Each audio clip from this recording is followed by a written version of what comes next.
Merci encore pour votre présence. Ça fait plaisir de vous voir. Nous sommes toujours à Marc chapitre 1, dans la seconde 21 dans mes notes. Et bien sûr, vous pouvez regarder quelle version que vous voulez, mais on va continuer trace. On va terminer notre premier chapitre. Donc, notre séjour, notre chemin se termine aujourd'hui, au moins pour le premier chapitre. Dans notre dernier message en Marc, donc il y a 2 semaines, nous avons vraiment trouvé Jésus en train de montrer au monde son autorité. Si vous vous souvenez, il a prêché dans une synagogue et les gens étaient complètement touchés, frappés par son autorité, la façon dont il a enseigné. Puis il a montré son autorité avec le démoniaque qui est venu, qui parlait à lui dans la synagogue, et donc il a chassé les démons, et il a guéri cet homme, et puis il a montré son autorité sur des maladies, quand d'abord il a guéri la belle-mère de Simon, et après ça a ouvert un peu, ça a déclenché tout le village, qui est venu pour des guérisons. Donc on a vu vraiment son autorité, c'était vraiment un thème que Marc voulait que nous voyions. Alors bien sûr, dans notre chemin en Marc, nous allons énormément regarder Jésus et le monde autour de lui. Aujourd'hui, nous allons voir dans la vie de Jésus quelques obstacles, même quelques dangers à éviter si nous voulons avancer avec Dieu. J'espère que vous serez d'accord de dire, oui, je veux avancer avec Dieu, mais je comprends qu'il pourrait y avoir des obstacles, des dangers, des pièges. Si vous voulez suivre Jésus en tant que disciple, quels obstacles pourraient vous en empêcher? J'aimerais commencer avec 2 petites vidéos. Je vais expliquer le pourquoi de la première avant d'introduire la deuxième.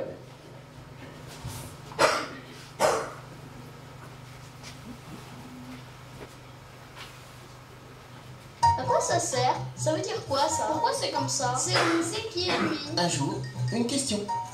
Voilà, c'est ça. C'est quoi les mines antipersonnelles? Ce sont des armes de guerre terribles qui tuent et infligent de très graves blessures.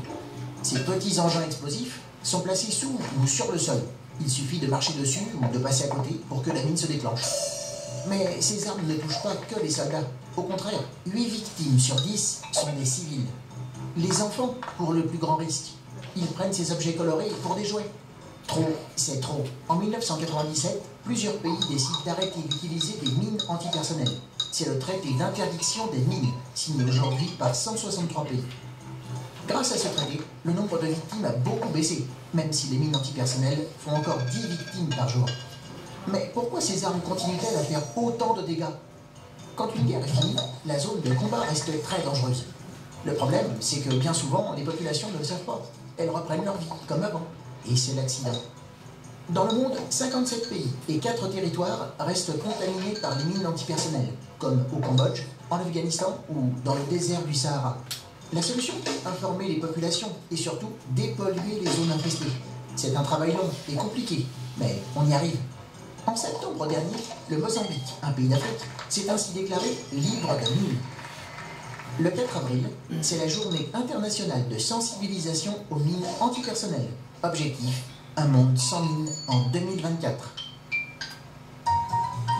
Tu te poses des questions? Merci. Nous, on y répond. Donc si tu peux préparer la deuxième, je vais expliquer un peu pourquoi on a vu cette question. Je vous ai promis quelques obstacles, quelques dangers qui pourraient nous empêcher d'avancer avec Dieu. Mais ce que nous trouverons aujourd'hui comme menace ne seront pas des mines antipersonnelles. Certes, il y a des champs de mines antipersonnelles dans le monde où des gens savent de ne pas y entrer. Ils le savent, on reste en dehors de ça. Alors au niveau spirituel, si vous voulez voir cela d'un côté biblique, ça serait comme si on disait d'éviter des dangers dans les 10 commandements. C'est clair. Il ne faut pas tuer, il ne faut pas convoiter, il ne faut pas mentir ou faire un faux témoignage. Ce sont des antimines personnelles évidentes et dangereuses. Mais aujourd'hui, ce que nous allons trouver, comme obstacle ou danger pour notre chemin avec Jésus-Christ seront des choses moins évidentes, moins dangereuses, entre guillemets. Ça sera plus des choses encombrantes, des choses qui nous ralentissent, qui nous pèsent. Comme dans notre prochaine vidéo, il s'agit de Bob Parr. Je parle de lui de temps en temps, autrement connu comme Monsieur Indestructible. Il est fort. Il a une puissance incroyable, une puissance surnaturelle. Il n'y a quasiment rien au monde qui peut le stopper. Sauf les petites choses.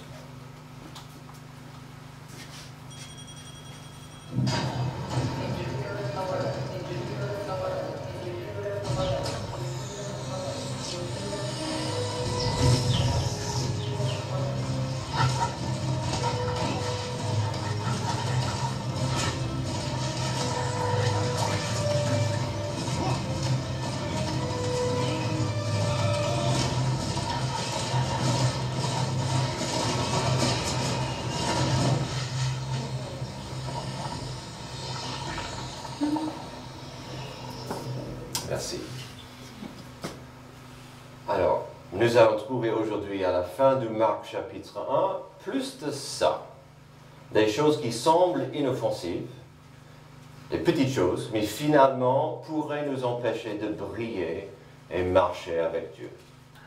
Pour mieux comprendre notre passage d'aujourd'hui, ça sera propice de vous rappeler comment nous avons terminé la dernière fois, 32 à 34.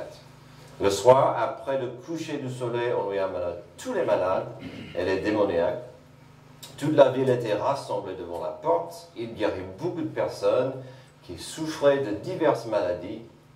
Il chasse aussi beaucoup de démons. Il ne leur permettait pas de parler parce qu'ils le connaissent. Donc ça, c'était ce que nous avons vu la dernière fois. Donc on y va avec notre chemin ce matin, avec quelques distractions qui peuvent nous écarter de la paix de Dieu. D'abord, il y a la profondeur de sa relation avec Dieu. Verset 35. Vers le matin, alors qu'il faisait encore très sombre, il se leva et sortit pour aller dans un endroit désert où il pria. Alors, nous sommes très tôt dans le ministère de Jésus, dans ces versets. Nous avons vu combien il s'est investi dans la vie des gens autour de lui, surtout la veille, que ce soit dans la synagogue, que ce soit dans la synagogue avec la guérison d'un démoniaque, puis après la guérison de la belle-mère de Pierre, il avait une inondation de gens qui voulaient que Jésus les aide. Et donc, c'était la foule devant la porte qui devait absolument voir Jésus. Il est parfois trop facile de oublier que Jésus-Christ, le Fils de Dieu, était aussi 100% humain. Il est intéressant dans les évangiles de voir certains moments où Jésus était fatigué, il était épuisé, et dans ces cas, souvent, il faisait deux choses. On a parlé il y a un mois, pendant la réunion des hommes, il a fait une sieste. C'est une bonne chose parfois, amen, de prendre une sieste, de se reposer. Aussi, ce qu'il a fait, on verra ça tout de suite, il s'est écarté des gens pour prier, pour parler à son Père. De s'isoler peut être important pour certains gens pendant certaines périodes, mais il n'est pas forcément une bonne chose juste éviter des gens parce qu'ils vous embêtent. Si, par exemple, Isabelle était fâchée ou embêtée par des petits êtres humains autour d'elle, elle ne peut pas toujours dire au revoir, je m'en vais, j'en peux plus. Désolé. Mais parfois, ça fait du bien, si on peut, de s'écarter des gens. Si on fait ça correctement. Puis c'est fascinant ici que Jésus-Christ venait de passer des heures et des heures en train de pratiquer un de nos poteaux, le service au carré. Mais qu'est-ce que je dis parfois par rapport aux deux poteaux, les deux qui soutiennent celle-là, si nous les pratiquons sans amour, si je pratique le service, même au carré, Je veux servir Dieu et je veux servir autrui. Mais il n'y a pas d'amour pour Dieu, ni un amour pour mon prochain. On devient très fatigué et souvent, on ne peut plus avec ces personnes. On ne peut plus avec le service. Ça devient fatigant. Il y a un mot pour ça que j'aime bien parce que c'est anglais, burn-out. Ça peut arriver vite, surtout dans le ministère, si on sert sans amour. Même chose avec la fidélité.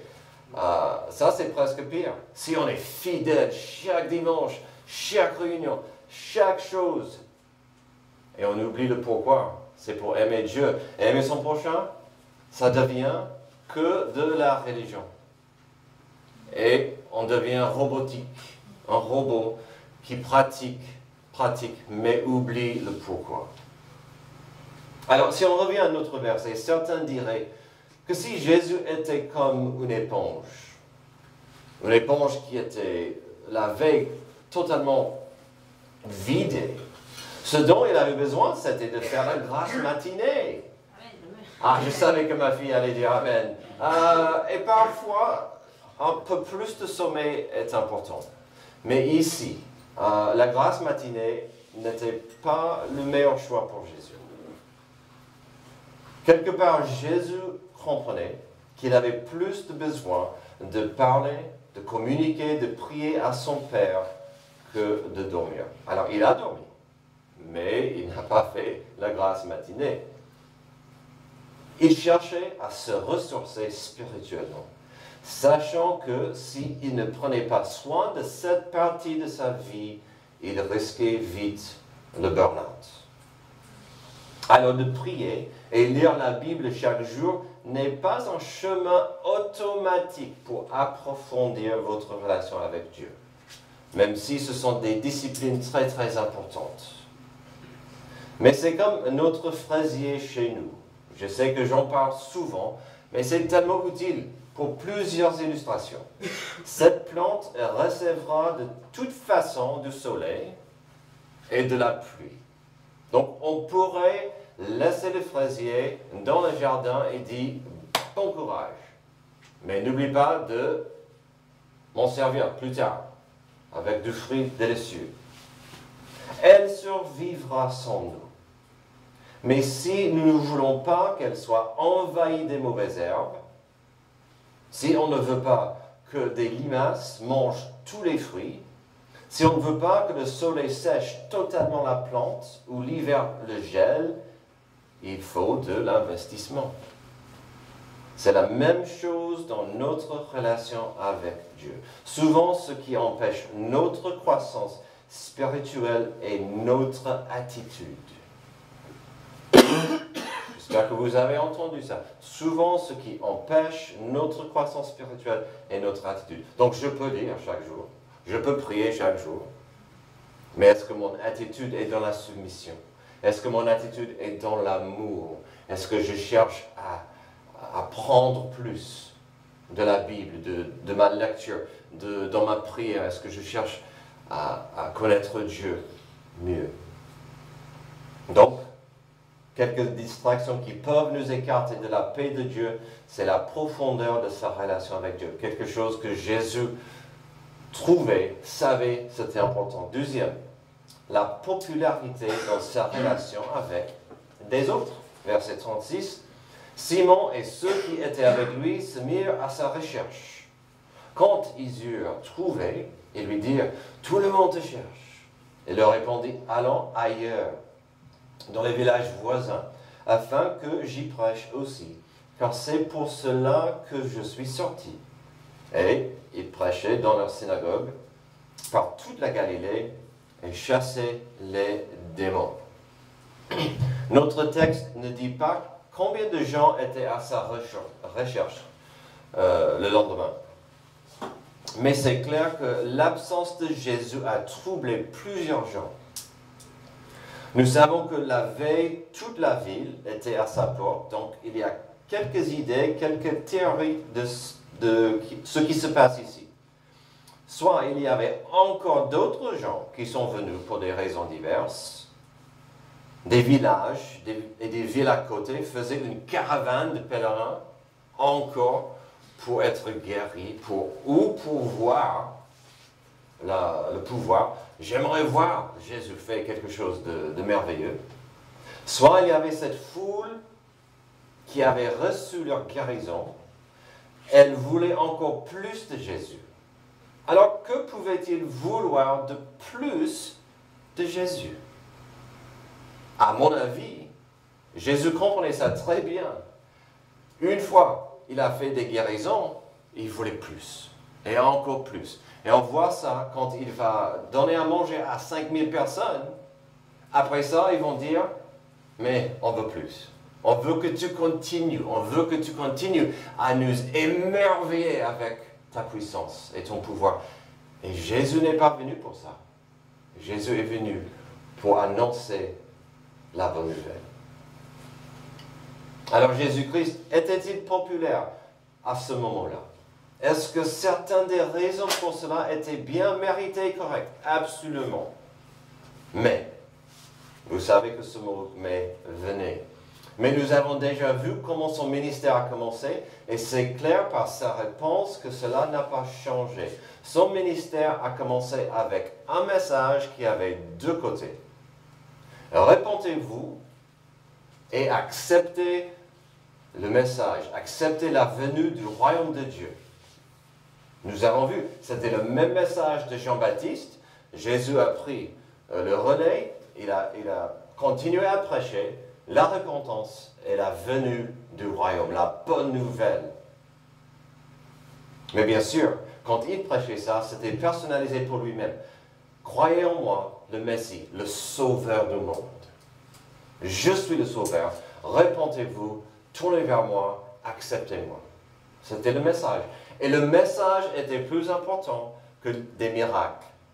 Et parfois on perd ça. On aime bien les miracles. On aime bien les histoires. Jésus a fait ceci, il a guéri quelqu'un qui ne pouvait pas marcher. Il a guéri quelqu'un qui ne pouvait pas entendre. Mais on oublie qu'il est venu pour prêcher, pour annoncer. Avez-vous remarqué l'importance de ce qu'il dit au verset 38 et 39? Je peux vous rappeler, c'était sa réponse à sa nouvelle popularité. Sa réponse à la popularité, c'était « Allons ailleurs, dans les villages voisins, afin que j'y prêche aussi, car c'est pour cela que je suis sorti. » Et il prêchait dans leur synagogue, par toute la Galilée, et chassait les démons. Donc, bien sûr, partout où il allait, il prêchait, et partout où il prêchait, les gens venaient pour être guéris. Mais lui disait, mon objectif, ma mission, c'est d'aller prêcher, expliquer la bonne nouvelle. Nous savons qu'aujourd'hui, le plan divin de Dieu pour avancer l'évangile se trouve dans l'église locale. C'est évident. C'est certain et dans la sagesse de Dieu, c'est merveilleux. Quelle responsabilité! Mais pendant le ministère de Jésus, il est clair qu'il ne voulait pas et il ne pouvait pas rester dans un seul endroit. Ce n'était pas possible. Allons ailleurs afin que j'y prêche aussi. Y a-t-il des mots plus beaux que ceux-là? Jésus ne voulait pas rester ici. Jésus ne voulait pas rester là. Jésus ne pouvait pas rester là-bas. Il devait continuer à avancer ses pieds, sa bouche, son message. Encore 38, il leur répondit, allons ailleurs dans les villages voisins, afin que j'y prêche aussi, car c'est pour cela que je suis sorti. Alors, qu'est-ce que ça veut dire? Car c'est pour cela que je suis sorti. Dans le langage original, ce n'est pas clair s'il parle de Capernaum ou du ciel. Mais la direction de ces mots, la dynamique de la phrase, simplement implique ceci. C'est pour cela que je suis envoyé. Jésus lui-même disait que son but était de partager la bonne nouvelle de qui il était. Il était envoyé pour ça. Sa mission, c'était d'aller. Puis, n'est-ce pas intéressant que la prochaine phrase est quasiment une copie de la plupart de notre passage il y a 2 semaines? Qu'avons-nous vu? Il prêchait dans des synagogues, il chassait les démons. C'est presque comme si Marc voulait nous rappeler encore de son autorité religieuse, parce qu'il encore prêchait dans les synagogues. Il voulait nous rappeler de son autorité sur le monde spirituel. Il chassait les démons. Et puis bien sûr, on sait qu'il faisait des guérisons. Donc son autorité sur des maladies. Et comme j'ai dit il y a 2 semaines, j'aime bien de voir Jésus en tant que le Créateur. Et pourquoi pas le Créateur ne puisse pas transformer, renouveler sa création. Puis encore, Marc va nous rappeler de l'autorité de Jésus, ici sur le niveau de la maladie. Mais avant de passer à la suite, permettez-moi de parler quelques moments des applications modernes de notre deuxième point. Je ne cherche pas des ennuis avec vous. Je ne veux pas que les gens soient trop mal à l'aise, mais c'est mon job. Jésus comprenait souvent le poids de sa popularité et n'oubliez pas que Satan voulait utiliser cela quand il a tenté Jésus dans le désert. La plupart des tentations tournaient autour de la popularité. Si tu peux tourner les pierres en pain, imaginez ce que tu peux faire pour le fin dans le monde. Tout le monde va t'aimer.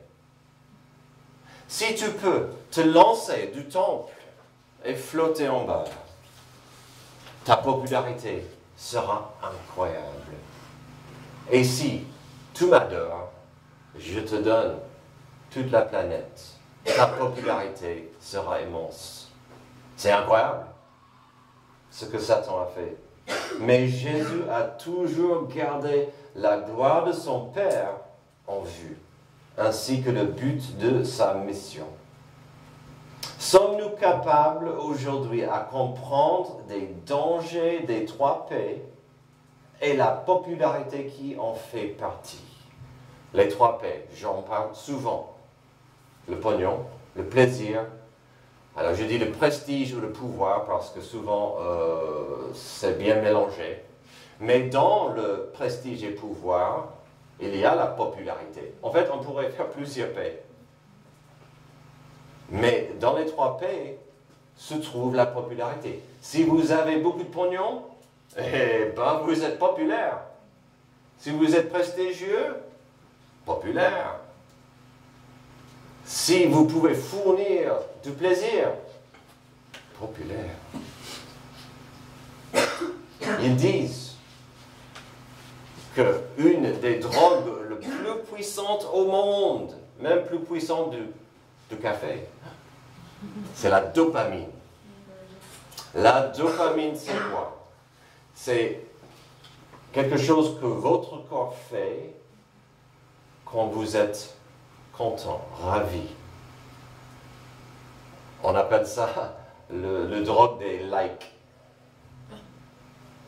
Ah, je mets quelque chose sur Insta, combien de likes? Est-ce que ça augmente? Oh, j'ai mis quelque chose, une photo sur Facebook, et j'ai tellement de gens qui ont liké, qui ont aimé ça. Il nous faut plus de cette sensation. Il faut plus. Chris Rock, l'acteur, comédien, il était célèbre avant le gifle. Il y a 1 an. Il a dit récemment, notre culture est accro à être vue et que les gens me regardent, que j'ai de l'attention des autres. Il a donné une liste moche mais vraie de comment tirer l'attention des autres, mais il n'avait pas tort. Est-ce qu'on comprend les dangers? Alors il y a 2 dangers pour le chrétien, au moins 2, liés à la popularité. Le premier est subtil, il est quasiment inoffensif. Des choses qui sont considérées populaires ne sont pas toujours mauvaises, ni des péchés. Mais au fur et à mesure, ces choses deviennent une distraction. Elles deviennent des proies qui nous ralentissent, ou pire, elles avertissent parfois notre regard de ce qui compte. Ce n'est pas automatique, mais il y a deux façons de se voir ou tester pour voir si vous êtes tombé dans ce piège. Comment dépensez-vous votre argent et votre temps? C'est deux tests simples pour voir si la popularité devient problématique. Parce que certains, pour être populaires, vont dépenser énormément d'argent pour un sac de Gucci ou je ne sais quoi qui est populaire, ou un vêtement de marque, ou un téléphone qui coûte le même que je ne sais quoi. C'est incroyable. Ces choses ne sont pas mauvaises en soi, mais attention. Le deuxième danger est bien plus ouvert que des subtilités du monde qui nous aveuglent ou nous ralentissent. Parfois, quelque chose lié à la popularité va contrairement à la parole de Dieu et sa volonté. Et quand quelque chose qui m'attire n'est pas du tout correct bibliquement, c'est quelque chose qui m'appelle dans la popularité du monde, va contre la voix de Dieu ou la voix du Saint-Esprit, la personne concernée doit ignorer la voix de Dieu. Ou la personne doit tordre la Bible ou ignorer des passages concernés pour garder cette popularité qui va contre la parole. Alors la popularité en soi n'est pas mauvaise, mais elle peut facilement devenir une idole. Quelques distractions qui peuvent nous écarter de la paix de Dieu. Troisième, la pression sociale dans sa culture. 40 à 42, un lépreux qui vint à lui et se jetant à genoux lui dit en suppliant, « Si tu le veux, tu peux me rendre pur. » Rempli de compassion, Jésus tendit la main, le toucha et dit, « Je le veux, sois pur. » Aussitôt, la lèpre le quitta et il fut purifié. Nous allons terminer tout le passage dans quelques moments, mais à mon avis, ces trois versets sont les plus importants pour plusieurs raisons. Aujourd'hui, la lèpre n'est pas si répandue, ni effrayante, ni problématique. J'en ai vu quelques lépreux, mais j'étais en Afrique de l'Est. Donc, on ne le voit pas souvent. Il y a 20 ans, j'aurais parlé du sida peut-être, dans cette même attitude. À l'époque, c'était catastrophique. Il n'y avait quasiment aucun espoir, aucun traitement, et la culture de l'époque traitait de telles personnes comme des parias. Alors, techniquement, dans la loi de Moïse, il y avait une exception pour un lèpre de pouvoir participer au culte. Mais c'était très rare. C'était quasi inexistant. Et l'envers était la règle du jour. La lèpre était une maladie. Bon, la lèpre est une maladie qui touche des nerfs, qui tue en fait la sensibilité de votre touche. Des gens littéralement tombent en miettes sans le savoir. C'est horrifiant à voir. Imaginez ce que ça faisait dans des familles. On parle souvent de l'importance de la touche. On aime bien des câlins, tenir la main, le bise.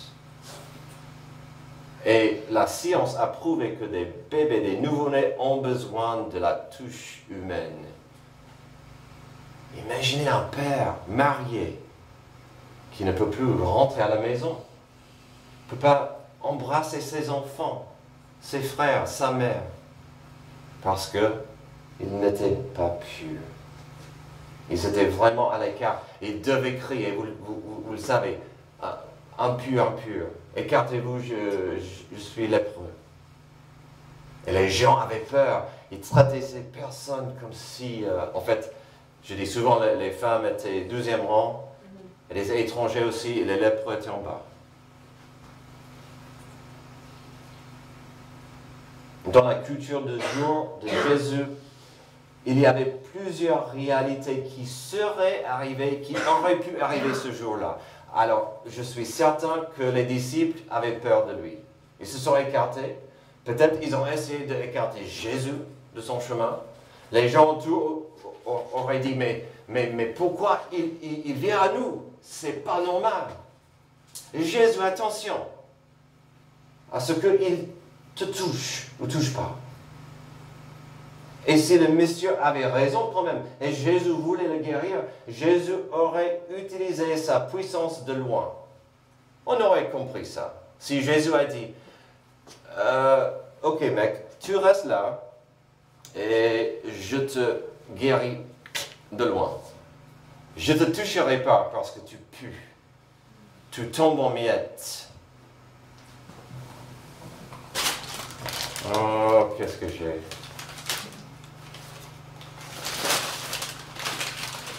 C'est pas beau.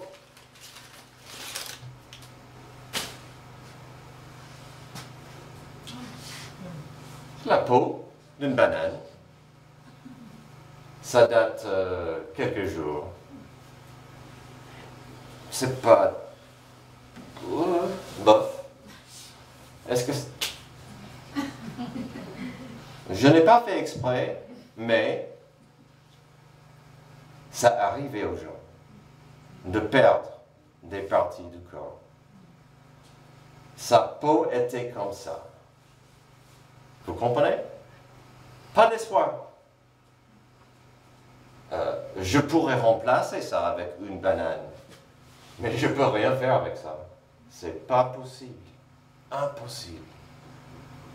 Il avait besoin du Créateur. Bon.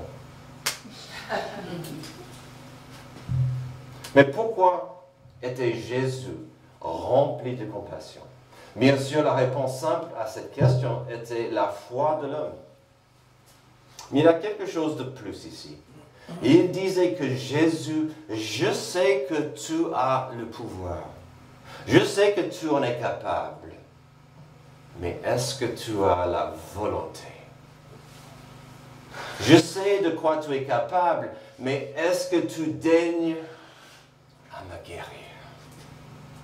Quelle humilité! Jésus appréciait sa foi, mais je pense que Jésus appréciait son humilité. Combien de gens comprennent intellectuellement que Dieu veut les guérir, les transformer, les pardonner par sa grâce, mais en même temps ils disent « mais je ne suis pas digne. Je ne suis pas prêt. Je ne suis pas à l'auteur. » N'avons-nous pas vu cette idée la semaine dernière avec un des brigands sur la croix? Si vous avez la foi en Jésus-Christ, croyez-moi, il veut vous transformer, il veut vous guérir.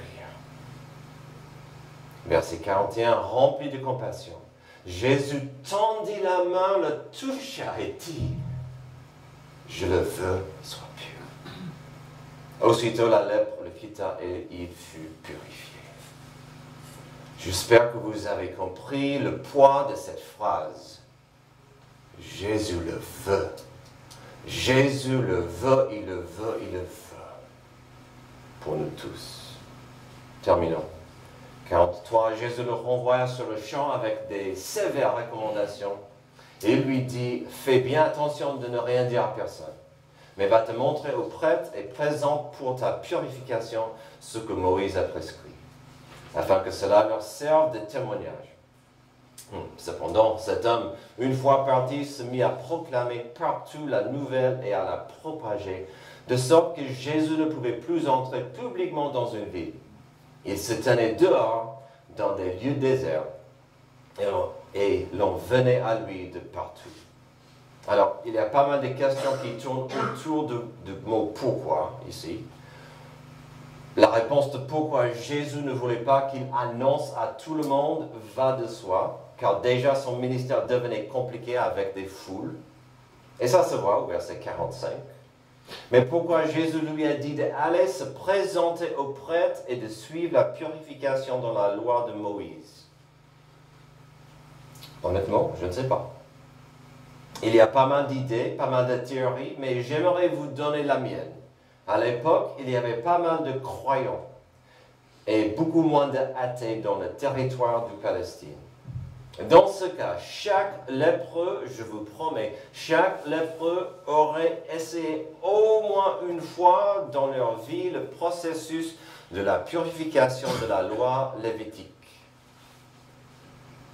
Il n'y avait pas de promesse de guérison dans la loi, mais juste un processus de purification à faire au cas où Dieu voulait guérir. Alors quand ce monsieur est allé au prêtre, il allait dire que le processus n'a pas fonctionné la première fois, mais cette fois-ci, je le fais car Jésus me l'a demandé. C'était une façon pour Jésus d'annoncer aux gens qu'il n'avait pas un manque de respect pour la loi de Moïse, mais qu'elle allait trouver son espoir en lui. La loi allait trouver son espoir en Jésus-Christ le Messie. Jésus n'était pas irrespectueux envers la loi de Moïse, mais où la loi ne pouvait pas sauver des gens, Jésus avait des réponses à la souffrance du monde. La pression sociale de la culture hurlait d'éviter des gens comme le lépreux. La pression sociale de la culture disait de ne surtout pas s'approcher et de surtout pas toucher une telle personne. La pression sociale de la culture religieuse disait que si la loi ne peut pas t'aider, tant pis. Mais aujourd'hui, comme à l'époque, la pression sociale de la culture a besoin de la compassion de Dieu.